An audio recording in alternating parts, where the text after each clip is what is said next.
Hello and thank you for tuning in to the Real News Network. My name is Reverend Dr. Heber Brown III, and we're so glad that you could take the time to tune into this very special town hall and discussion on the murder of Mike Brown and the unfolding events in Ferguson.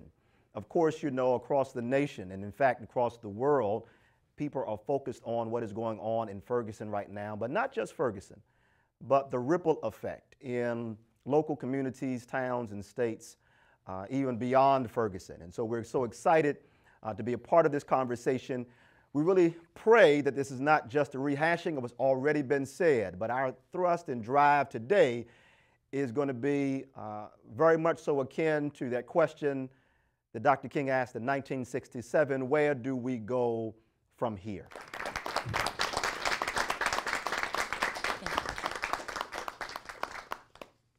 There are 5 boys in a cell across from me, and 4 out of 5 of them will be considered 3/5 of a man. And there are 5 walls, 4 that surround us and 1 that is made of our skin. See, blacks are always in a double prison, but I could smell the hope of white privilege. One Caucasian who knew that DJS was not meant for his DNA handcuffs were allergic to his helix. So he bounced freedom off his tongue because he could taste it. I watched westward expansion walk out of a felony while every single boy of color returned for a crime less severe. But why should we care? Why should we care about a few black boys that committed a crime? But we should care that we are criminalized before we even commit one. See, I met my public defender a few minutes before my rights were going to be surrendered. I didn't even need a representative from the state. My face gave a testimony before I could talk. I am a black girl, which means in the courtroom my skin is shackle ready.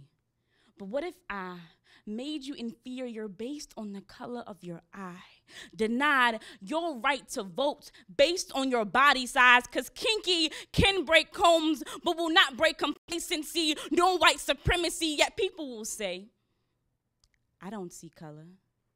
Well, look in a prison if you are feeling colorblind. That out of the millions of people in prison, more than half are people of color, because as a nation led by Ronald Reagan, we chose incarceration instead of rehabilitation. And health issues are never addressed in the institution because the institution itself is a health issue. A retired police chief told the New York Times that he was offered tanks, bazookas, and anything else he wanted. The Pentagon developed monetary incentives to ensure military practices on common people so that your mother, your brother, your sister, your cousin, your aunt, uncle are all public enemy number 1. But when was the last time a SWAT team was in a suburb? Threw a grenade in a mansion without probable cause? The only difference is race. Because statistically, blacks and whites use and sell drugs at similar rates, and blacks just lack the private space. So the outdoor market is more accessible to arrest, police, target us because it is easy. Because we are already on the corner and criminalized. What we call the hood is the aftermath of a battlefield, but I dare you to put a blue light in a white man's house. Why don't you Bloomberg his neighborhood, stop and frisk his sons and daughters, make them spread eagle until you want to get your ego every year. Billions of dollars sustains the prison industrial complex. They will spend more money imprisoning us than feeding us, and it is never about the prison time. It's about the prison label, because felon is an alternative word for slave. And Ferguson, what has changed since the collapse of Jim Crow has less to do with the basic structure of our society and more to do with the language they use to justify it. So I refuse consent. You can bring your dog and even your firing squad. I am tired. We are tired. Ferguson is tired of an American dream being shattered with shackles, and I will not identify. How many of our young black men, how many of our people will have to die before we decide that not next year, 5 years, a decade, or a century from now, but now, now, now, now, now, now, now, now, only time structure we will ever believe in. We are all prisoners, incarcerated in the belief that we have time to make change happen, but I will never sit and hope for change. I will spend every day and every night fighting for it, because as long as the system of white supremacy thrives, mass genocide, mass incarceration, and our slavery will never die.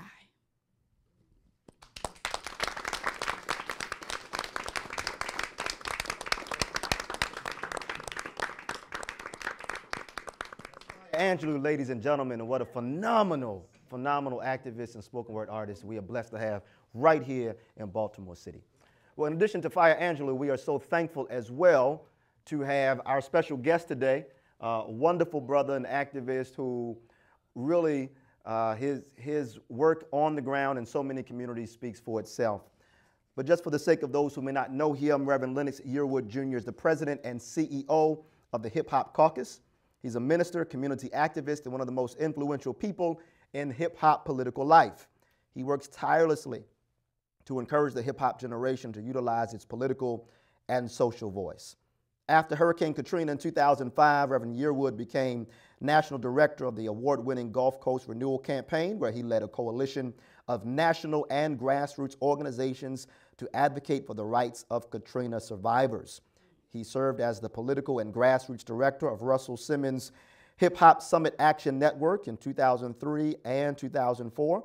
And in 2004, he also was a key architect and implementer of 3 other voter turnout operations: P. Diddy's Citizen Change organization, which created the Vote or Die campaign, Jay-Z's Voice Your Choice campaign, and Hip Hop Voices, a project at the AFL-CIO.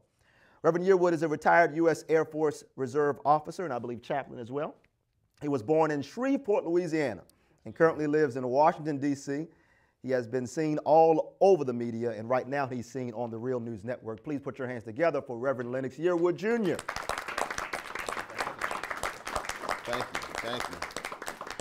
Well, thanks so much for being here, man. I really appreciate your time. And let's just go ahead and jump right into it. Can you give us first your general reactions to the murder of Mike Brown and the unfolding events in Ferguson? No, but thank you. I mean, I think the first thing is that it was a murder. I'm glad you said that. That it was a murder of Michael Brown. And I think the first thing, well, for me, you know, Hip Hop Caucus has been dealing with police brutality on a number of issues. So this wasn't new to us. I can't tell you how many times we have been engaged with police brutality from Oscar Grant, Sean Bell, so many issues, even going back to Amadou Diallo. I mean, there's just a long list, not including the Stand Your Ground list, Jordan Davis, Trayvon Martin. So, you know, and then Eric Garner and so forth recently in New York. So, you know, I've been able to see the pattern of what happens for our community, particularly when it begins to take ground. And instantly, the one thing about Michael Brown's case, which was different, was that the community seemed to have more resolve. They were more open to speak out on camera and say what they saw. You know, a lot of times you don't want to speak out. They're afraid of the repercussions. So instantly you saw this community, even before anybody else got behind it. You saw, you know, the stepfather. You know, my son was executed. You know, very harsh language from the very beginning. And then clearly with Twitter and social media, things begin to pick up steam from there. And I think that with Michael Brown, you know, the key thing is that this issue of, in essence, the right to life, liberty, and pursuit of happiness, and how he can be killed with impunity, or in essence, young black men and young black women are living in essence constitution-free zones in America, was brought to light. And it seemed like, though, that the people were waiting for the leaders to get to the stage and say, here's the marching orders, here's what we do. Ferguson feels, and has to this point been quite different. and that folks in Ferguson and even beyond Ferguson, those who are giving support, aren't waiting for the quote unquote leaders to give the okay or green light on anything. They're moving forward, and it seems as if leaders are trying to catch up to where the people are. Can you speak to that? Well, I mean, that's how it should be, actually. You know, there go the people, and the leaders should follow. I mean, that's how movements really should be. The people should be leading, and the leaders should be coming behind to give that movement direction or some actual, you know, structure, so to speak. You know, you take it back one step, actually. The difference for our generation, particularly those of us who are now operating in the 21st century, is that for a very long time, we have been compared to the 20th century. So instantly, something happened to Trayvon Martin. Trayvon Martin is our Emmett Till. Ferguson is our Birmingham. And so you instantly have this quickly, this kind of measuring up to the 20th century. What's different about Ferguson, I think, is this. I think for our generation, we have been told about the leaders of the 20th century and the movements, how great the Urban League was, how great the NAACP was, Dr. King, Malcolm X, so forth and so on, Ella Baker, this long list, right? Dick Gregory, Heber Brown III, the artists at the time. But what we failed, I think, was that we ourselves were going through our own crisis. The issues of that we were, in essence, being lynched in the 21st century, that we were that we were still dealing with segregation in our communities. All these things, in essence, a new kind of Jim Crow had emerged in the 21st century. And the Jim Crow is much more sophisticated. So in essence, while our parents dealt with Jim Crow, straw hat, kind of not too couth and savvy, we were dealing with, I would say, James Crow Jr. Esquire, a much more sophisticated element of this aspect. So when you fast forward, we were then also using the techniques of the 20th century to mobilize, organize, and energize. Almost going back, simply just marching, simply just thinking that we were only outside the aspect, looking for a particular kind of leader. I mean, you know, looking for a male or a preacher. So our sisters who had done so much in the 20th century were still shut out in the 21st century. Those aspects in the 20th century were hindering. And I think that what Trayvon Martin did was that when we saw George Zimmerman walk, that I think there's something kind of snapped. We had gone through Katrina. We had seen the war in Iraq. We had seen people around the world of color being persecuted. We had seen in our own communities, in our own schools, young brother after young brother after young sister being abused. And I think that something in us moved. Ferguson did that. Ferguson, to me, was that paradigm shift in which the movement recognized that we have our own battles, in the words of Coretta Scott King, that each generation must fight their own battles. And so I think that what Ferguson represents for us is almost not only a breaking away of fighting for freedom and equality and justice, but also a breaking away of the huge shadow of the 20th century. And I think that for a new generation, they begin to emerge and move things forward in a way that they were now fighting for justice and freedom. Yeah.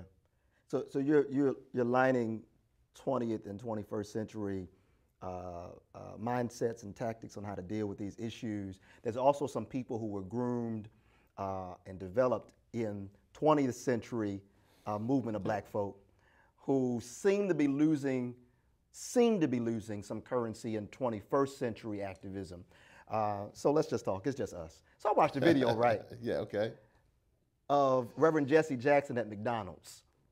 And somebody posted it up, and the response to the Reverend was something that I'm sure has happened before. And it's not even the first time. Dr. King, toward the latter part of his life, you're a historian, you know, toward the latter part of his life, and he's talking more about Vietnam and that type of stuff, yeah. He's not as popular even in the black community no more either. You know, they were deriding him as well. But somebody came up on Reverend Jackson and said, "We don't want you here. go home. You ain't helping. You're not supporting the effort. And Reverend Al Sharpton the same way. Getting that criticism. What do you make of the seeming intergenerational schisms that are now seem to be on big stage for all of us to bear witness to? How do we repair that? Should it be repaired? In what ways should we move forward, even in the intergenerational effort as you line 20th and 21st century movement building? Well, first, I'll say this. Let me say that I know both Reverend Jackson and Reverend Sharpton very well, and I'm around them and a lot of other black leaders in that discussion. And personally, being around them, they are, people who I believe are concerned about our community. But with that being said, I think, though, that there is a need that our institutions are not engaging themselves with our community the way they need to. And people are seeing the leadership in ways where it appears to be very superficial. And they're seeing more of our leaders more excited to be commentators, be in this kind of setting, to be able to be on TV, running for a camera, than they are doing the day-to-day hard work in that community. And that becomes frustrating, because when you see somebody running toward the media and not running toward the masses, there's a problem. And so I think our community is almost hurt by that, because they almost feel used. If they feel used because there are times when a young brother or young sister is killed, the camera is there, people will show up, and then very shortly thereafter, people will disappear. You mentioned, for me, Katrina, for instance. Coming up will be the 90th anniversary of the Katrina hurricane and disaster, and failed response by our government. We're still engaged as an organization, Hip Hop Caucus, but I can tell you that the numbers that were here at the beginning, including progressive white organizations, has dwindled down to just now back to the people. And the people know that. They can feel abandoned. They now feel, well, the new hurricane, now Sandy, or whatever else the new disaster, so to speak, or the new victim. And that hurts, because it becomes a responsive agenda, not a preventive agenda. And so people are hurt by that. They feel that. So when anybody, if it's Reverend Jackson, Reverend Sharpton, or I think any quote-unquote leader, who people see in that position and they don't see them actively working, or they don't understand how it's working, there's frustration, and there should be. I mean, let's be honest. Our institutions, a lot of institutions have become institutionalized. They are more concerned about protecting the institution than the mission of the institution, what it's supposed to be doing. They're more concerned about the brick and mortar and paying for, in essence, the salaries of the people working there than worrying about those resources going to the community. And this happens over time. When you have institutions that have been around for a bit of time, that'll happen. So in Ferguson, what you see, in essence, new institutions, so to speak, emerging out of that. People who said, we gotta get something done. We gotta do something. And so what you see them doing, they're trying to do something. But then the problem, though, it could be one young lady or one young brother, and they're out there organizing. What's unfair about that is that then institutions kind of sit back. These young folks go out to do all this work, get arrested, get burnt out, get kicked out of school, and then the institutions, knowing how they can approach the foundations, know how they can use that process, will then go use those same pictures, those same things, go to those foundations to fund their work, and that money never gets to those young activists and that's those communities. That brings frustration, because then those young activists are saying, well, what about me? I'm out here on the grind, want to make change, and we don't see it. Because you're so involved in electoral politics and helping get people registered to vote and getting them active and the like. But there always have been voices that say, you know what, I ain't voting, man. That stuff ain't real, it ain't true, it's not going to bring about the changes on the ground. Can you help speak to that person? I'm curious as well. How would you draw the line of prevention? You talked about a proactive response to this Mike Brown or the next Mike Brown or the next Renisha McBride who's coming. How would voting or how would increased voter registration rolls help prevent or decrease the number of murders that we see, serial executions in our community? How does voting help do anything about that? Voting is the most radical thing that we can do. When there was a picture of two mothers during the protests in Ferguson, they put a voting booth out there. That was the one thing that got the right-wing bloggers the maddest. It wasn't the looting, it wasn't the rioting. The one thing that they went berserk about was the fact that these two mothers were linking what was going on in Ferguson directly to voting, which it is. And people will come back and say, well, Ferguson is a town that is mostly black. It has almost an all-white city council and a white mayor and an all-white police department. And they say, well, how can that happen? It happens because in 2013, only 6% of the black people in that community voted. That means 94% stayed home. That's giving away your power. Well, the wonderful thing is, and we have to wrap for this first half, but the wonderful thing is that there are members of the local hip-hop community right here in the audience today. That's what's up. So I want to continue this. I want to hear from some other voices because I don't know if you heard it, but I felt it in my spirit that when you said voting is the most radical thing that we could do, yep. I felt in my spirit that some of the people in the crowd said, oh, no, I don't agree with that. So I want to hear some of that analysis, some of those voices. But right now, we're going to go to our break, and we'll be right back after this. Stay tuned right here. I'm Reverend Dr. Heber Brown III with Reverend Lennox Yearwood Jr. having an exciting conversation, an important one, about Mike Brown, the murder of Mike Brown and Ferguson. Stay tuned.